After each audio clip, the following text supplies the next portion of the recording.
दर्शकों, अगर आप ज़्यादा चिंता में रहते हो तो इसे रोज़ सुने। हम आपको आज चिंता मुक्त होने वाले गीता के अनमोल विचार सुनाएंगे, जिसे सुनकर आपके सारे विचार छू मंतर हो जाएंगे और आप अपने जीवन को बदल सकते हैं। तो शुरू करते हैं आज का यह वीडियो। भगवान श्री कृष्ण कहते हैं, क्यों व्यर्थ की चिंता करते हो, मैं हूँ ना। दर्शकों,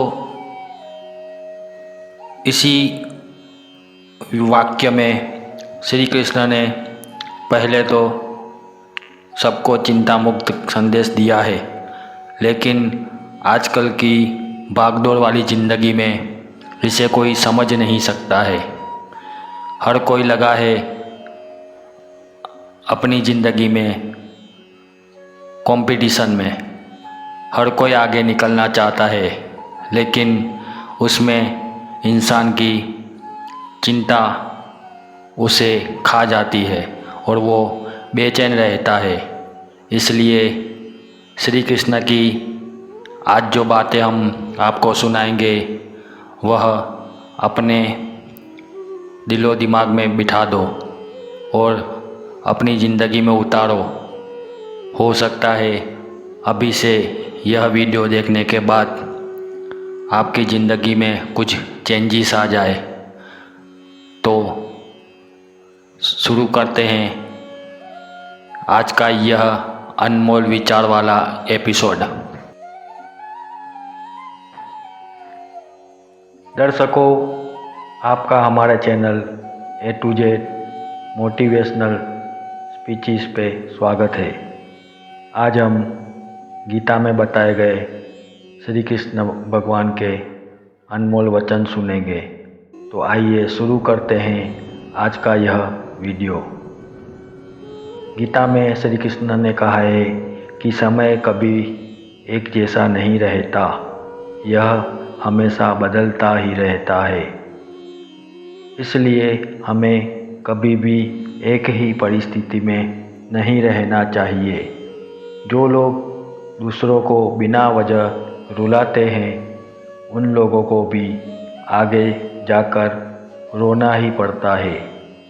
जो लोग दूसरों को दुख देते हैं, उन्हें भी अपने जीवन में आगे दुख ही आते हैं। गीता में श्री कृष्ण कहते हैं, बुद्धिमान व्यक्ति की पहचान बताई गई है। गीता के अनुसार सबसे समझदार और स्थिर बुद्धि वाला वही होता है जो सफलता मिलने पर घमंड नहीं करता और ना ही विफलता पाने पर दुखी होता है। श्री कृष्ण कहते हैं कि सिर्फ डरपोक और कमज़ोर लोग ही अपनी चीज़ों को भाग्य पर छोड़ते हैं। वही जो लोग मजबूती और खुद पर यकीन करने वाले होते हैं, वह व्यक्ति नियति और भाग्य पर निर्भर नहीं होते। श्री कृष्ण कहते हैं कि आप प्रसन्न हैं या दुखी, यह दोनों आपके विचारों पर ही निर्भर करता है।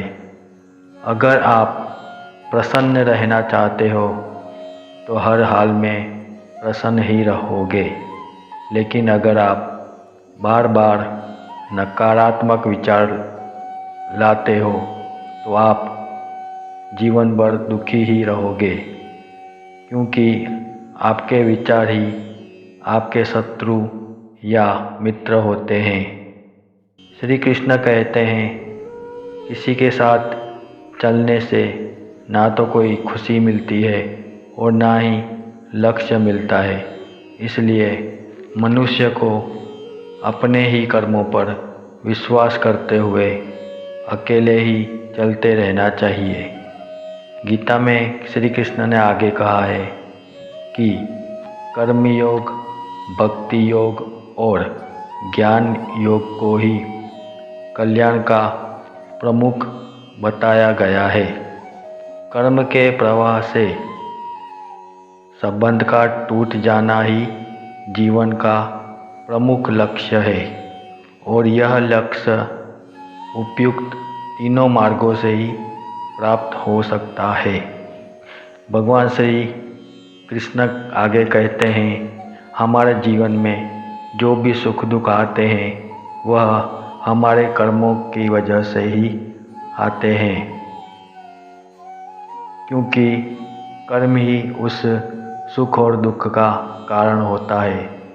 इसलिए अपने कर्मों पर सदा ध्यान देना जरूरी है, क्योंकि हमारे कर्म ही सुख दुख के कारण होने के वजह से भगवान श्री कृष्ण कहते हैं कि जो भी कर्म करें वह सोच समझ कर करें।